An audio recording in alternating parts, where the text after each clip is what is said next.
Gravação iniciada, presidente. Bom, então vamos dar continuidade ao julgamento. Vamos realizar o julgamento do processo 184 da Cargill Agrícola S.A., que tem sustentação oral, pelo doutora Flávia Baruzzi Kaufmann. O senhor poderia, por favor, convocar a sala de sessão, por favor, Ítalo? Ok, presidente, farei a convocação.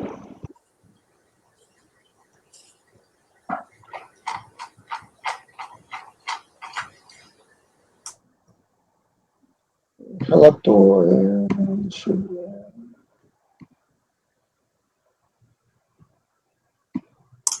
Sou eu, presidente. Tá aí de novo. Porque eu não trabalhei bastante, não. Uhum.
Boa tarde.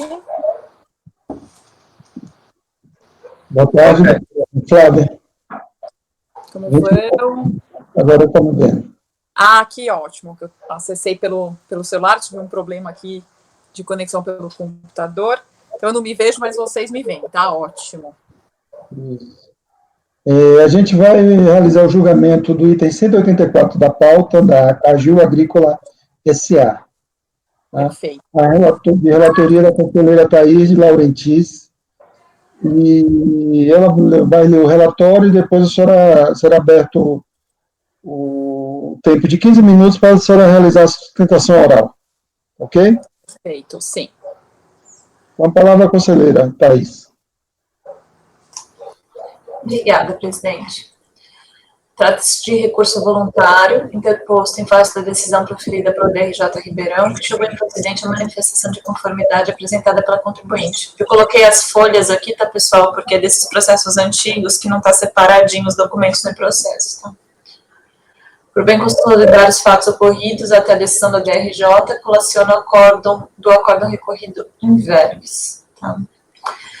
Então, a presente lide vem de manifestação de conformidade apresentada contra o despacho decisório que excluiu do cálculo do crédito presumido, de PI, né, apurado na Lei 9363, as parcelas referentes à aquisição de pessoas físicas, gastos com energia elétrica, combustíveis, lenha e telefonia, e alterou o montante de receita operacional bruta considerada nos cálculos para a soma das receitas de todos os estabelecimentos da empresa, por ser o crédito apurado de forma centralizada pela matriz. Cientificada, a manifestante alegou que são ilegais as restrições feitas por meio das ienes relativas às exclusões em questão, conforme sua análise da legislação e entendimento dos tribunais. Quanto às alterações efetuadas no montante da receita operacional bruta, preliminarmente alegou cerceamento de direito de defesa e, no mérito, foi considerada a receita operacional bruta de todos os estabelecimentos da cliente. Doutora, a senhora pode fechar o som aí, porque daí dá eco aqui pra gente. Obrigada. Informou ainda que para afastar eventuais distorções no cálculo do crédito presumido, utilizou-se somente dos valores referentes a aquisições para a industrialização, fato que obriga também somente a considerar as receitas provenientes dos estabelecimentos produtores. Encerrou requerendo a concessão do que foi originalmente pedido, acrescido da Selic. Bom, daí, finalizando a citação da BRJ, voltando às minhas palavras, o julgamento da manifestação resultou no acórdão da BRJ Ribeirão, que a ementa eu colacionei aí para os senhores. Tá? E resignado, o contribuinte recorre a este conselho revisando os argumentos de sua manifestação de conformidade. É o relatório, presidente. Ok. Doutora, a senhora tem 15 minutos agora. Perfeitamente. Então, boa tarde. Vou ser bastante sucinta com relação ao tema. Trata-se de crédito presumido de IPI do primeiro trimestre de 2003. Fixo o período que é importante para avaliarmos a posição legislativa do incentivo. Temos basicamente os seguintes eixos: pessoas físicas e cooperativas, questão de energia elétrica e demais insumos, temos coeficiente de exportação e temos pedido quanto à Selic. Acredito que os 3 primeiros itens serão bastante objetivos. Questões relativas à possibilidade de inclusão no crédito de pessoas físicas e cooperativas, tema pacificado, recurso repetitivo do STJ, de conhecimento de todos nós. A questão dos demais itens de energia elétrica, etc., também já posicionamento, inclusive dessa Câmara para o tema, não vou me estender no assunto. Selic, também já existe a súmula CARF número 154, então também não precisamos aí ter digressões sobre essa questão. E chamo, então, a atenção dos senhores nessa tarde para o coeficiente de exportação.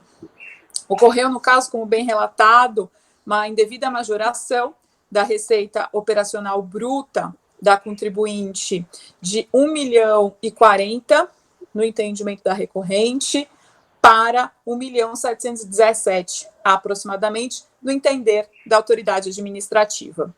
O que ocorreu? Nós vamos rememorar que o crédito presumido de IPI foi um incentivo dado ao produtor exportador, concedido pela lei, então, 9363, de 96. Vou repetir, o nosso crédito é de 2003. Muito bem.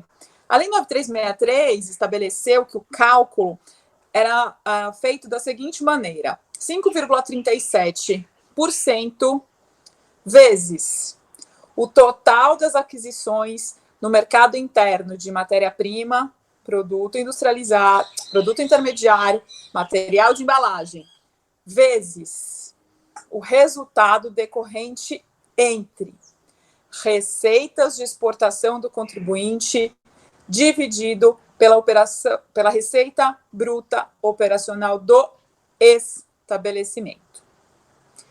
O artigo 2º dessa lei 9363 de 96 dizia que a apuração poderia ser feita pela matriz quando a pessoa jurídica detivesse mais de um estabelecimento produtor exportador. Então, naquela época, lá em 96, se podia fazer o pedido ou pelo estabelecimento produtor exportador ou pela matriz, para facilitar a operacionalização disso.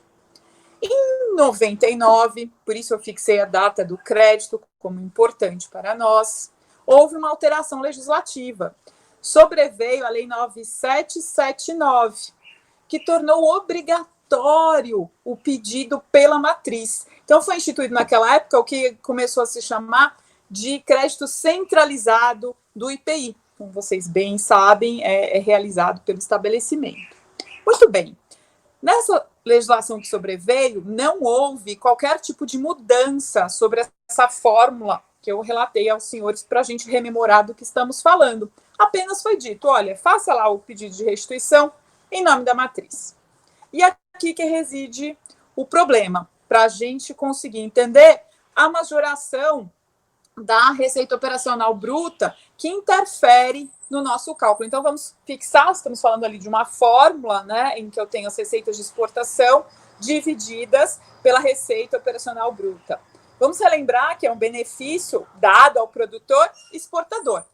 Uma sociedade que tenha um estabelecimento produtor exportador, não há dúvida.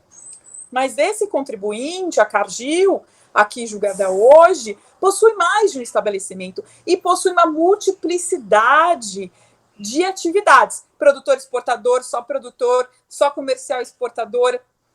E aí fica complexa a situação desse contribuinte, que tinha um incentivo dado àqueles estabelecimentos produtores exportadores. Mas quando o fisco capturou a sua receita operacional bruta, não fez essa consideração importantíssima, dada a gênese do benefício ao produtor exportador, dada a fixação, a criação e a instituição do benefício, lembrando com uma faculdade de se pedir pela matriz, em 1999, então, portanto, aplicado à nossa situação concreta, veio essa modulação de como fazer esse pedido de restituição. O que entende o contribuinte?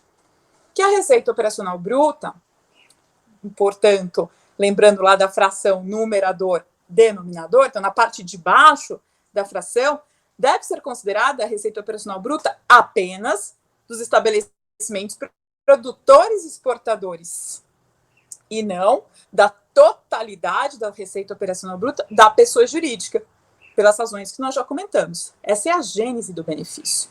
Ela veio para recuperar os impactos na cadeia de exportação dos resíduos de tributos internos. E por isso foi concedido esse crédito presumido de IPI. Se a gente aumenta o denominador da fração, a gente tem que voltar lá na matemática do primário, a gente reduz o benefício da empresa, o que, de fato, jamais a legislação almejou.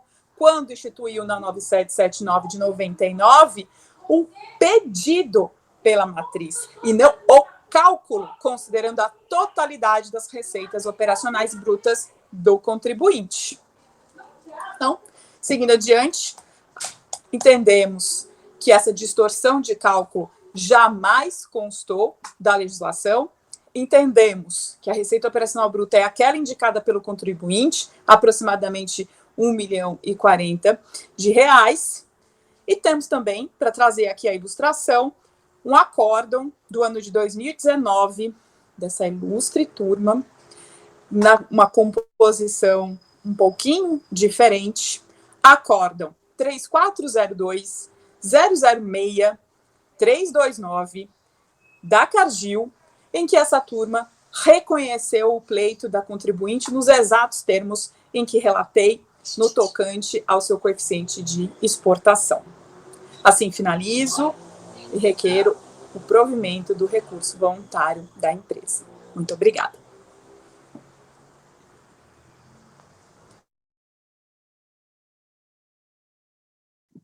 Ok, doutora, obrigado.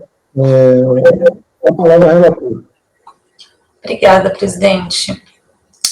Ficou muito fácil o trabalho do colegiado, porque é exatamente isso da forma que foi sustentado, tanto da parte que é para ser negada, quanto da parte que é para ser dada. Vamos lá. Então, primeiro ponto. Direito ao crédito presumido referente à aquisição de pessoas físicas e correção do crédito presumido pela taxa Selic. Tá? Então, com relação à aquisição de pessoas físicas, RESP 993164, sistemática dos recursos repetitivos, a gente vai aplicar, como a gente sempre aplica, reconhecendo a ilegalidade das ienes que faziam essa restrição e, portanto, dando direito ao crédito mesmo das aquisições de pessoas físicas. Tá?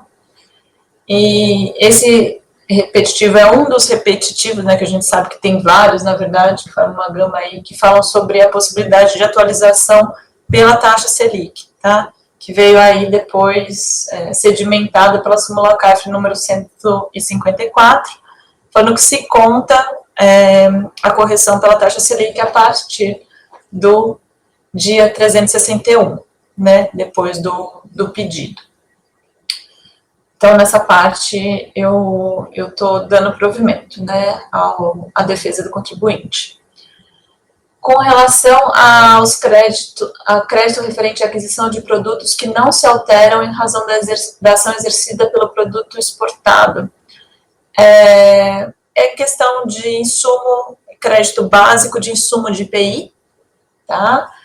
A gente conhece a discussão e também está sedimentada no RESP 1.075.508, falando que tem que ter contato direto com o produto para que seja dado direito ao crédito. Aqui a gente está falando de que itens, combustíveis, lenha, telefonia e energia elétrica.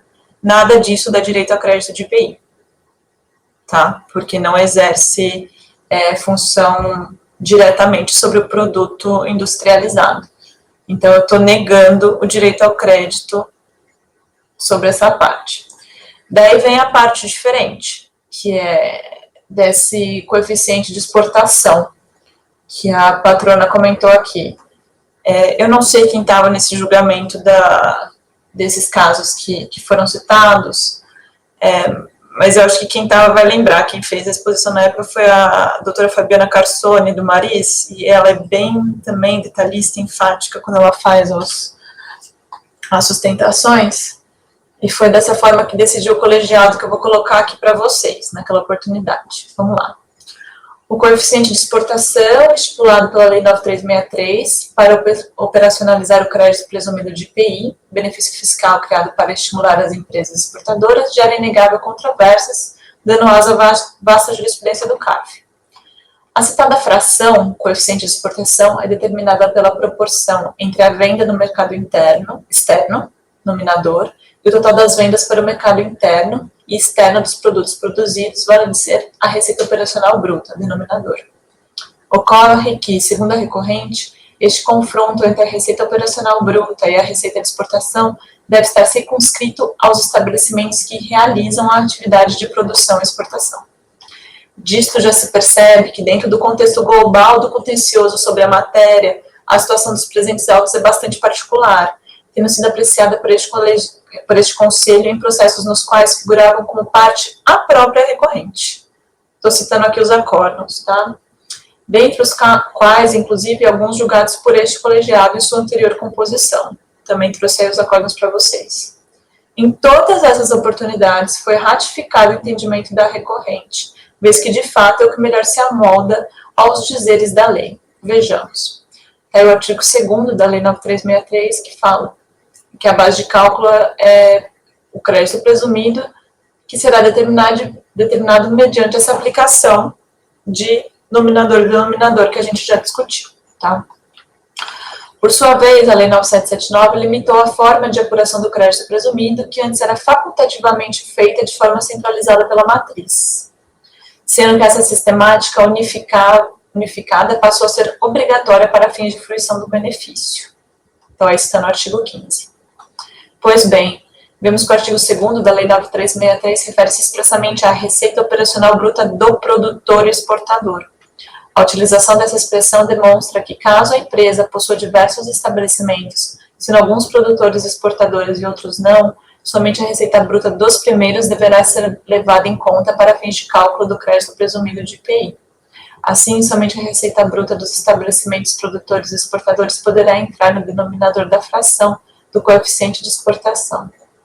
Como bem enfatizado pelo conselheiro Ivan Alegretti no acórdão 3403.003.443, a apuração centralizada na matriz, prevista no artigo 15, é uma exigência de controle fiscal, que não pretendeu nem poderia acarretar na redução do benefício fiscal, devendo ser harmonizada com o disposto no artigo 2º da Lei 9363, que é o dispositivo que prevê especificamente a forma de cálculo do crédito presumido de IPI. Assim, na apuração do coeficiente de exportação, o valor da receita de exportação deve ser confrontado apenas com o valor da receita operacional bruta dos mesmos estabelecimentos produtores que realizaram a exportação, não se podendo computar na receita operacional bruta a receita de outros estabelecimentos.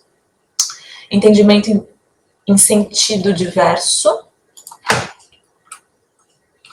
significaria atribuir à Lei 9779 o condom de alterar e, na realidade, matematicamente diminuir o valor do benefício fiscal, o que em nenhum momento foi o intuito da legislação, que se ateve a uma simples mudança na forma de apresentação dos requerimentos do benefício fiscal. Este último, por sua vez, permaneceu o mesmo, visando desonerar a cadeia produtiva do exportador como forma de incentivar a exportação e tornar os produtos nacionais mais competitivos. Numa síntese, em respeito à letra e à finalidade do artigo 2º da Lei 9363 para a apuração do crédito presumido de IPI, o confronto da receita de exportação deve acontecer somente em relação à receita operacional bruta dos estabelecimentos produtores e exportadores da companhia. Com esses fundamentos, entendo que no cálculo do coeficiente de exportação do crédito presumido, relação percentual entre a receita de exportação e a receita operacional bruta, devem ser excluídos os valores correspondentes às receitas auferidas por estabelecimentos não produtores e exportadores da recorrente. Então, dispositivo. Diante de todo o exposto, voto no sentido de dar provimento parcial ao recurso voluntário para reverter as glosas de crédito presumido relativos à matéria-prima adquirida de pessoas físicas, estabelecer a incidência da taxa Selic sobre os créditos presumidos de IPI a partir do dia 361, contado da data da transmissão do pedido, até a data da transmissão da declaração que vincula aquele crédito. 3. Excluir do cálculo da relação percentual entre a receita de exportação e a receita operacional bruta os valores correspondentes às receitas oferidas por estabelecimentos não produtores e exportadores da recorrente. É como voto, presidente. Agradecendo aí a patrona por mais uma vez, nesse caso, trazer bons esclarecimentos sobre a matéria. Ok. Alguma consideração?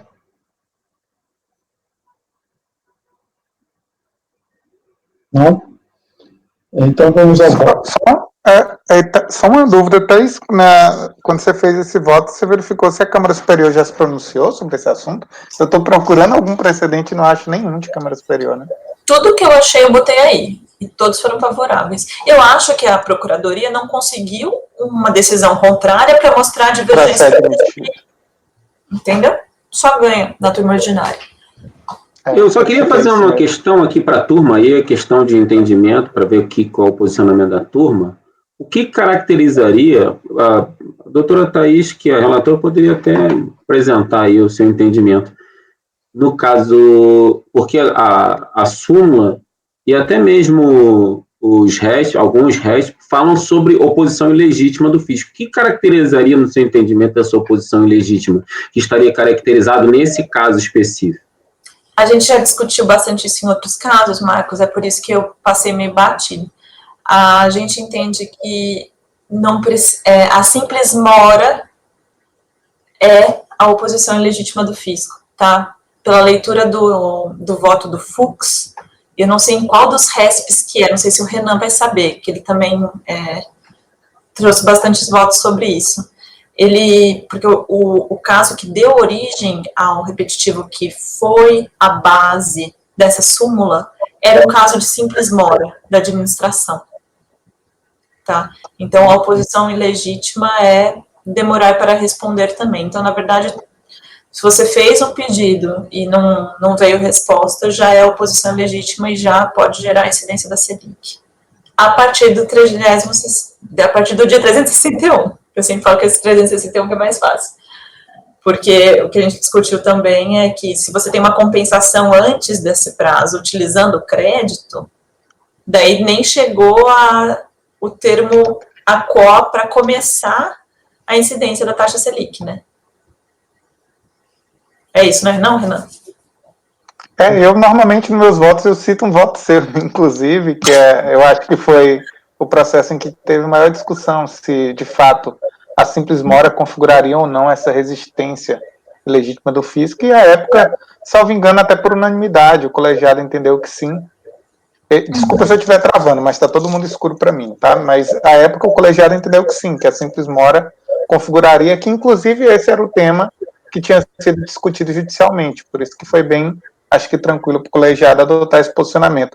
Para mim, na verdade, o mais difícil é esse dia 361, porque você tem que verificar se o contribuinte teve, de fato, a possibilidade de utilização desse crédito ou não.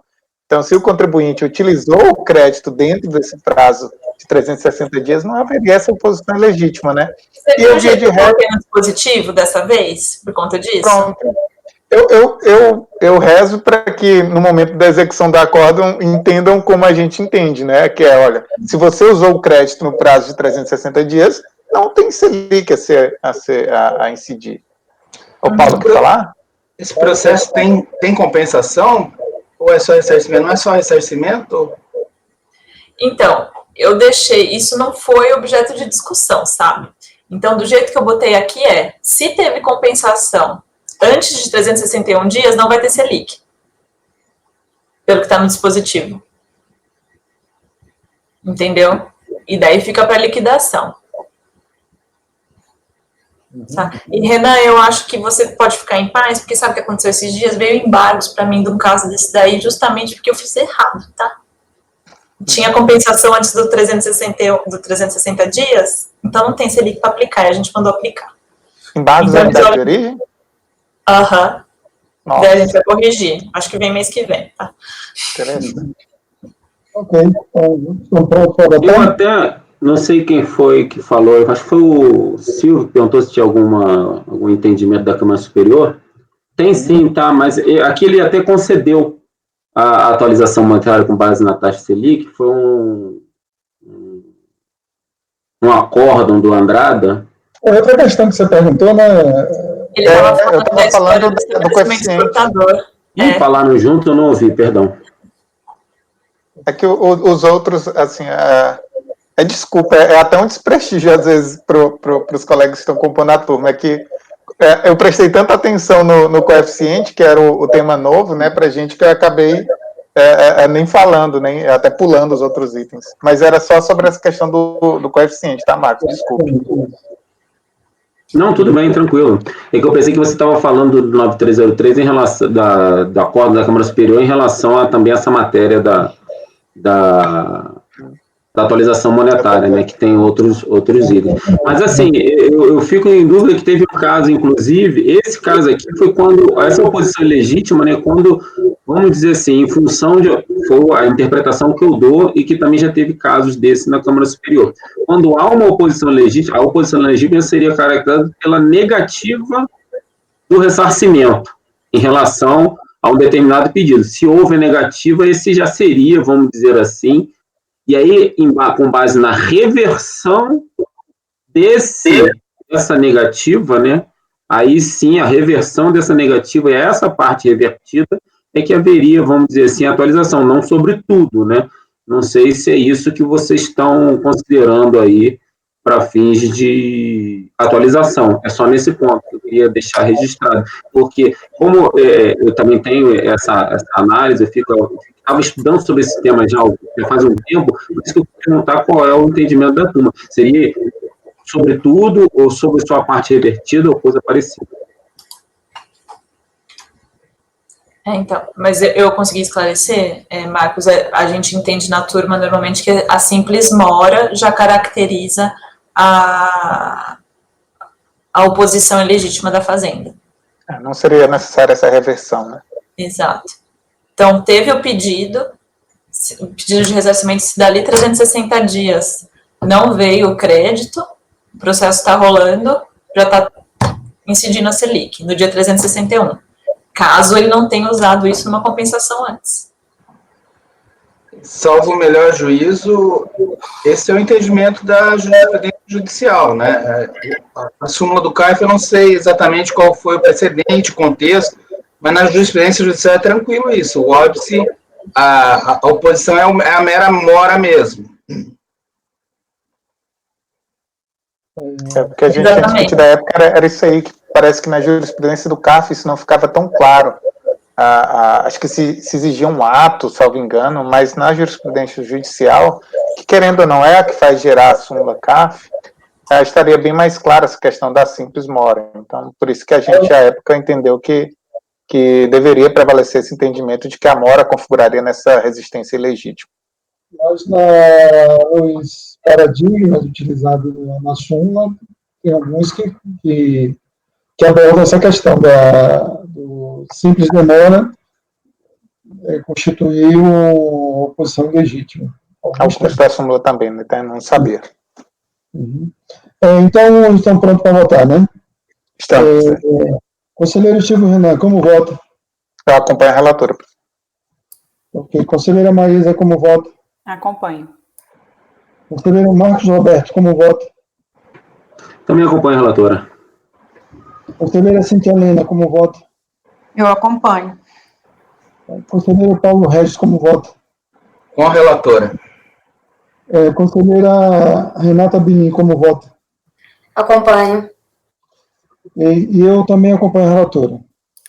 Após os membros do colegiado, por unanimidade de votos, em dar parcial provimento ao recurso voluntário para 1. Reverter as glosas do crédito presumido relativos às matérias-primas, a matéria-prima adquirida de pessoas físicas. 2. Estabelecer a incidência da taxa Selic sobre os créditos presumidos de IPI a partir do 361 dia contado da data de transmissão do pedido de ressarcimento até a data de transmissão da declaração de compensação que vincula aquele crédito. 3. Excluir do cálculo da relação percentual entre a receita de exportação e a receita operacional bruta os valores correspondentes às receitas aferidas por estabelecimentos não produtores exportadores da recorrente. Sustentou pela recorrente por videoconferência a doutora Flávia Baruzzi Koifman, OAB de onde, patrona? SP.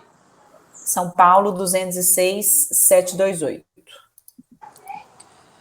Pela ordem, me parece que tem cooperativas também, né? Pessoas físicas e cooperativas. Na leitura da doutora Maísa, ficou só pessoas físicas. E com relação à Selic, perfeitamente, a Selic até a data da compensação, remanescendo crédito, né? Esse deve ser atualizado, então, a partir do 61º dia. Porque, nesse caso, a compensação é parcial. Tá. Doutora, sobre pessoa física, no relatório, que inclusive eu trouxe do acordo da DRJ, não fala de cooperativa, fala só de pessoa física. Perfeitamente. Meus estudos aqui teria cooperativa, mas sem problemas, vamos seguir então a DRJ. Tá. Qualquer coisa você me embarga, mas assim, Claro. No acordo da DRJ estava só pessoa física. Tá, tô conferindo aqui. Perfeito, muito obrigada pela questão de Imagina. ordem. Obrigado, doutora. Vamos. E sobre a questão da Selic, só fazer esse esclarecimento, como é uma compensação parcial, evidentemente, vamos supor, R$1.000, R$200 foram compensados, aí a Selic incidirá sobre os R$800, só para ficar isso bem claro, né, para o crédito ter mais tempo pós-compensação. Isso vai ficar para liquidação, né, porque... Não, só para não ficar a impressão pela leitura... Para mim, a resposta é essa que a senhora está dando. Tá, e você lembra do acordo da Maria, que a gente até citou, acho que mês passado, que ela fala justamente sobre essa questão para liquidação, que é no prazo de 360 dias, a contar da data do pedido de ressarcimento até a data, o termo que ela usa, até a data do encontro de contas ou do ressarcimento, a depender do caso. Ela deixa um pouco mais em aberto, porque de fato eu entendi o que a patrona quis dizer. Uhum. Pode ser que gere dúvida que se restar saldo, não estaria abrangido pela taxa Selic. Tem até um acordo da Maria. O seu, ao invés de estar o da Maria, o seu você cita o da Maria? O seu é o 3402007975. Eu acho que eu lembro que o da Cíntia do mês passado ela citou. Mas eu acho que eu sinto também. Você lembra qual é o seu, Cíntia? Porque eu coloquei redação igual do acórdão. Eu tô com o da Maria aqui, eu vou ver. Marcos, esse que eu acabei de citar do Silvio Renan, ele trata dessa história da Mora, que se você quiser tá depois. O acórdão da Maria tem um... Só o dispositivo. Tem um aqui... Você quer o número? É. Não, eu queria que você lesse o dispositivo para mim. Ah, tá. Você não está com ele aberto? Pode falar. Estou com ele aberto. Pelo exposto, eu voto no sentido de dar provimento ao recurso para a incidência da atualização monetária pela Selic na primeira parte do ressarcimento reconhecido a partir do término do prazo de 360 dias, contado da apresentação do pedido de ressarcimento, aplicando-se o disposto no artigo 24 da Lei 11.457, independente da data em que foi protocolizado o pedido, até a data da efetiva concretização, com recebimento em pecúnia ou encontro de contas na compensação, conforme seja o caso. Tá bem? Então, Renan. Você vê que ela deixa mais aberta, ela fala o encontro de contas ou o ressarcimento ou o recebimento em pecúnia. Mas, gente, isso é um mero texto. Eu acho que não cabe a gente ficar muito tempo parado nisso. Eu concordo com o seu texto, Thaís. É só se você quiser Thaís, é o acórdão 3402-007-287. Para mim, ela falou a mesma coisa, mas eu ponho esse textinho final aí, então, ao invés de só compensação, eu ponho tudo de novo. Fala de novo para mim, Cíntia, por favor. Eu vou colocar no chat, tá? Tá, obrigada. Não, quer dizer, é pior para mim, que eu tenho outro computador. Ah, tá.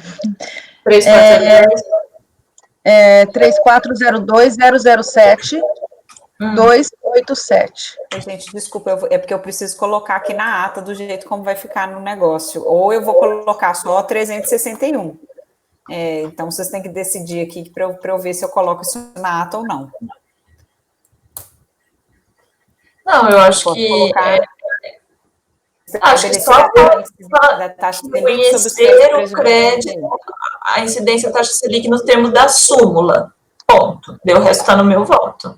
Beleza. Nos termos da súmula CARF. Qual que é o número mesmo? 154. Cíntia, perdão, fala de novo para mim, porque tinha fechado o negócio aqui. Thaís, tentando ajudar.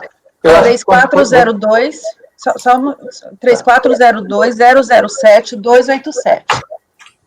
Tentando ajudar. Você coloca estabelecer a incidência da taxa Selic sobre os créditos presumidos de IPI a partir do dia 361, contado da data de transmissão do pedido de ressarcimento até a data da transmissão da declaração de compensação. Aí a única coisa que eu acrescentaria, ou do recebimento em pecúnia. Era só isso que eu acrescentaria, porque não fica claro que se o contribuinte recebeu esse crédito em pecúnia, vier a receber, se seria aplicado. Porque foi colocado só a compensação. Tá bom, ficou bom assim. Obrigada, Renata. Aí, patrono, na ata vai ficar estabelecer a incidência da taxa Selic sobre os créditos presumidos de IPI nos termos da súmula CARF 154, ok? E aí, esse detalhamento vai constar do acordo. Perfeito, muito obrigada pelo esclarecimento. Constei aqui o despacho decisório, e se vocês entenderem que não é momento agora dessa discussão, consta na ementa cooperativas também, pessoas físicas e cooperativas.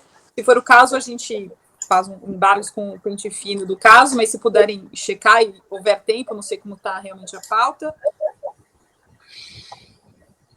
Eu acho que o presidente, se ele quer que eu entre nisso agora, eu posso olhar, se achar que fica para embargos, fica para embargos. Eu acho que essa matéria vai ser discutida em embargos. Folhas 299. Inclusive, a relatora não abordou essa matéria, né? Diz que não consta no voto da DRJ, não é, Thais? Não, porque no relatório da DRJ falou só de pessoa física, que eu copiei e colei para vocês viram? Copiei e colei até a imagem, né? E no recurso, você chegou a olhar no recurso? Deixa eu ver aqui. Então, vamos olhar? Posso olhar? Acho que, presidente, resolver. a pauta está bem puxada. Você não acha melhor que isso fosse tratado em embargos? A gente nem chegou a apreciar essa questão de cooperativa. Mesmo porque já pronunciou o julgamento, né? Doutora, se eu não na decisão, pode firme que puxe também o tema de aquisição de cooperativas, ok? Não é o momento da gente fazer essa verificação agora. Tá. Peço desculpas à patrona, mas realmente no acordo da DRJ não está falando sobre isso. Então, fica aí para embargos. Tá bom? Perfeito. Obrigada. Ok? Obrigado, doutora. Até logo. Boa continuidade. Até logo. Tchau. Vamos agora. Tem mais um que.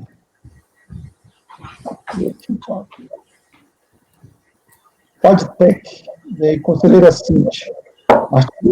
Item 185 da pauta. O apoio pode convocar o patrono da empresa, por favor? Ok, presidente, farei a convocação. Tem vários microfones abertos aí. Maurício.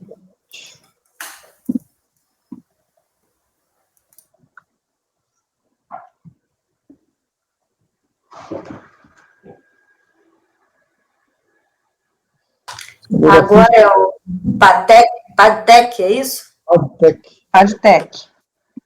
Isso. Item 185 da pauta. Acho que é o último que tem sustentação oral. Doutora Maísa? Você pode confirmar o resultado para mim do item 184? Foi dado provimento parcial. Unanimidade. Certinho, muito obrigado. Nada.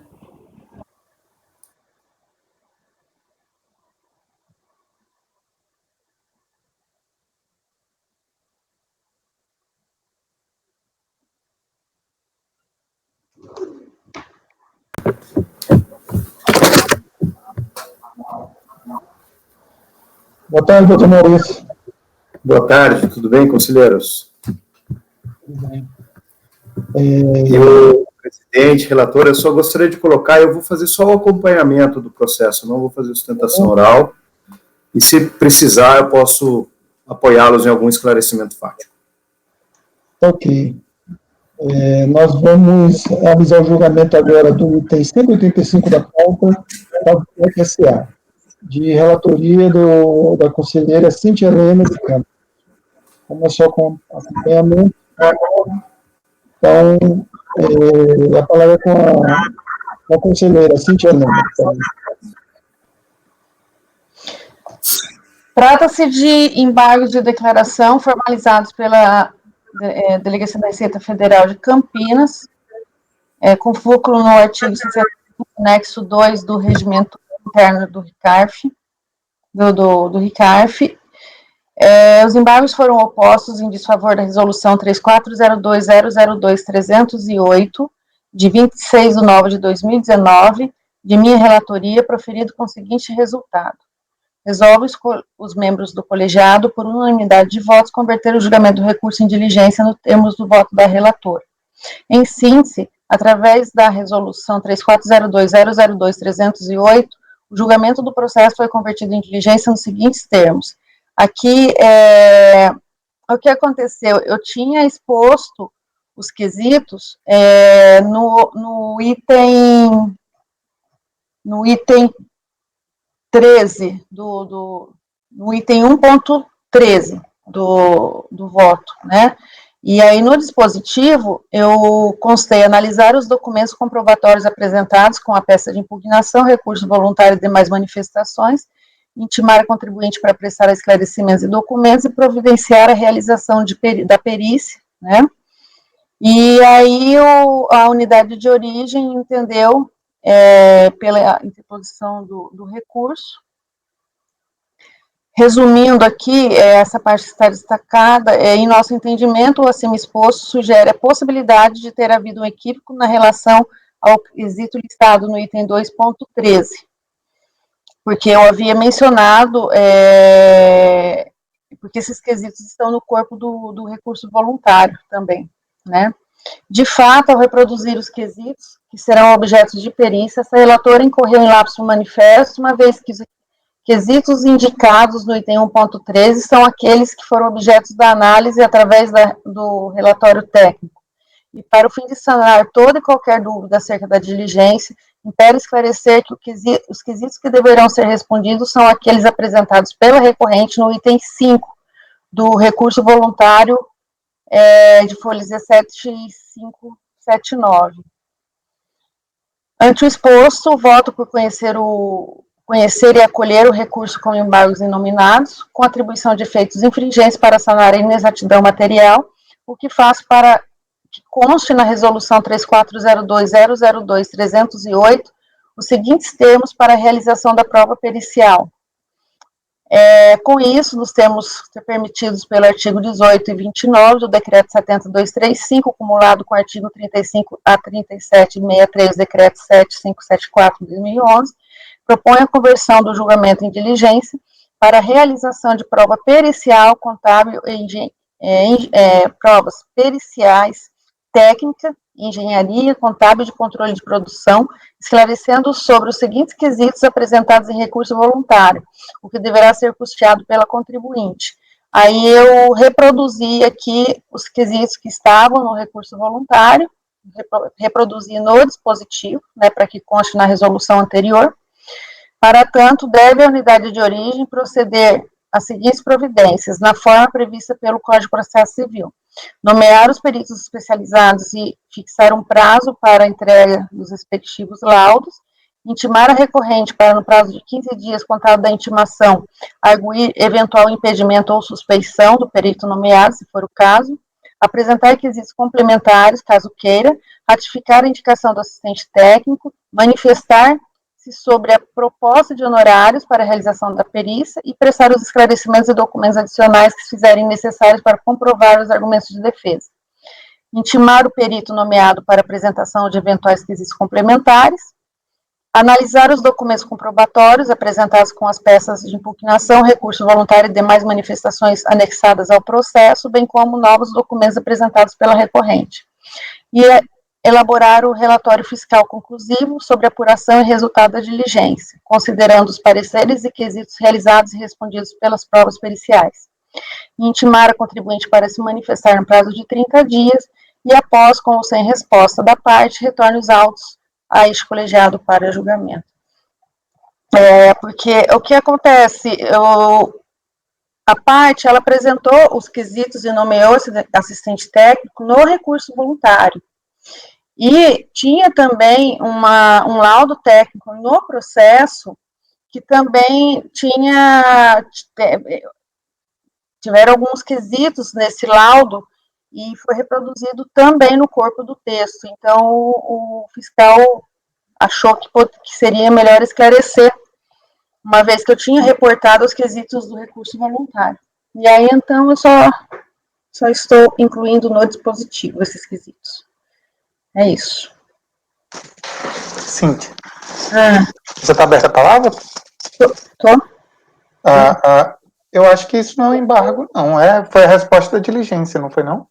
Não, eu recebi como embargo mesmo. Foi feita a admissibilidade, tudo? Não foi feita, mas eles me passaram como embargos. Devolveram para mim. Eu achei que isso era a resposta da diligência, porque nem acórdão teve, né? Porque na pauta está como recorrente.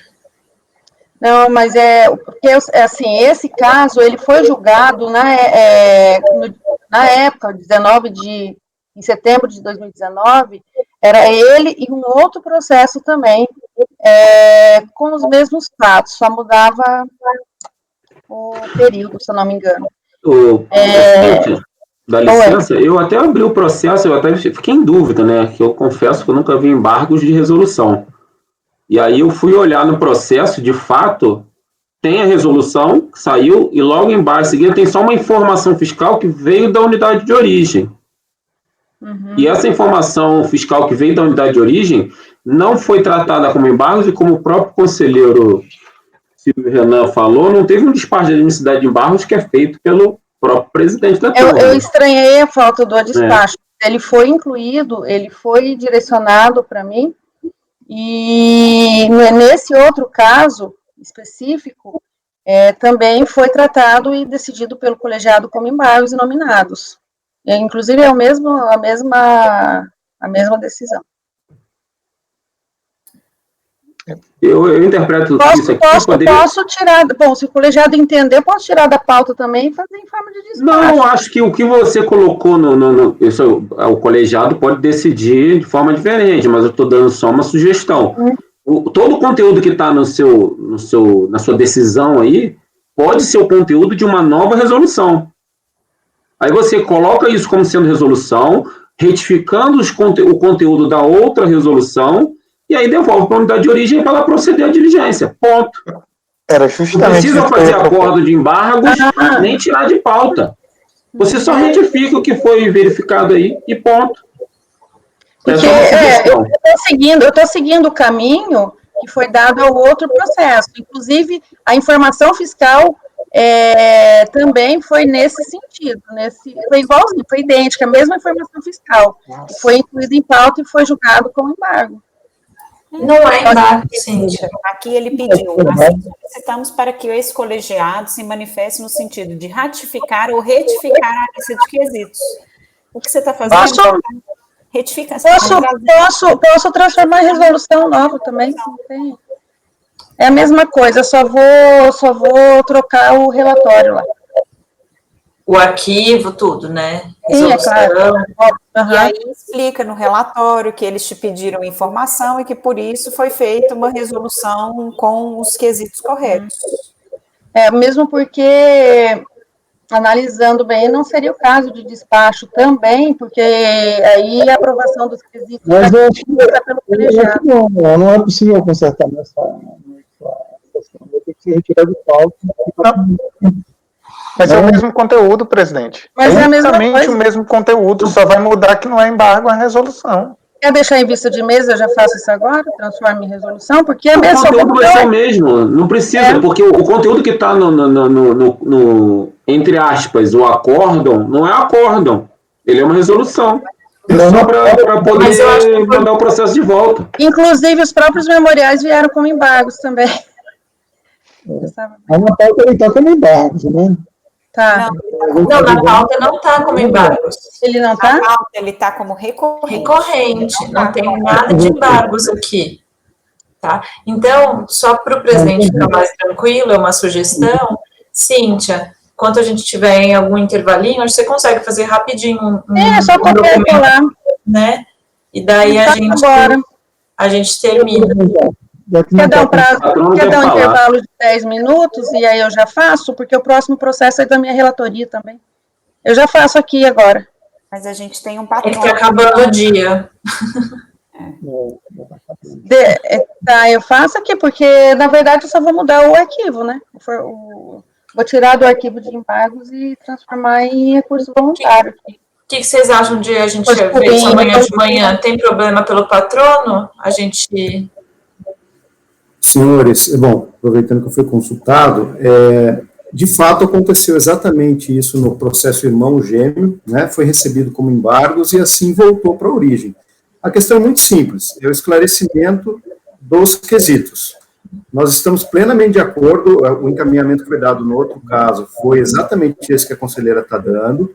Se a forma não é de embargos, pouco importa para a gente. O mais importante é que o processo, por uma questão processual, a gente não perca muito tempo e desvie do objetivo, que é simplesmente a certificação para a origem, para ela encaminhar da forma como está decidido agora, esclarecido pela conselheira. Então, se processualmente for possível resolver isso nesse julgamento, nós estamos plenamente de acordo, seja qual for a forma. Porque o conteúdo o encaminhamento que a relatora deu, acho que está perfeito e vai ser feito dessa forma mesmo. A questão é só mudar o documento, porque como já deu problema uma vez, para todo mundo poder conferir, né, assim, para acabar o julgamento. Não sei o que vocês acham, o que o presidente acha, ou se pode já tocar, como vocês acharem melhor. Estou dando uma sugestão. A conselheira vai mudar o modelo, então, e na pauta não está como embargo, mas seria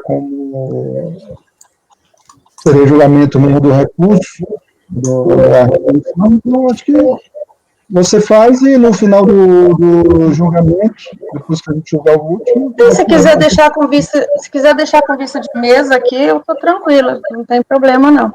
É só mudar o tipo do arquivo. Então, vamos deixar com vista de mesa, então, e a gente vai para o outro julgamento. O problema é que você é a relatora do próximo, né? Não, mas olha, eu preciso realmente de 5 minutos, aí só eu resolvo aqui, porque realmente o outro tá pronto também, né? Vamos suspender 5 minutos apenas, enquanto ela corrige lá o modelo do voto, e a gente retorna, pode ser? Todos concordam? Então... Eu agora fico perdido um pouco o que eu devo fazer. Vai haver um resultado ainda hoje? Ou... Daqui a 5 minutos. Tá bom. E eu volto para a sala de espera? Tá, então devo ser informado lá. Tá bom. A gente lhe convoca novamente, patrono. Agradeço. Ok, obrigado. Eu pedi um apoio, então, para suspender a sessão vamos suspender durante 5 minutos. A gente retorna às 17h45. Seria 7 minutos, então.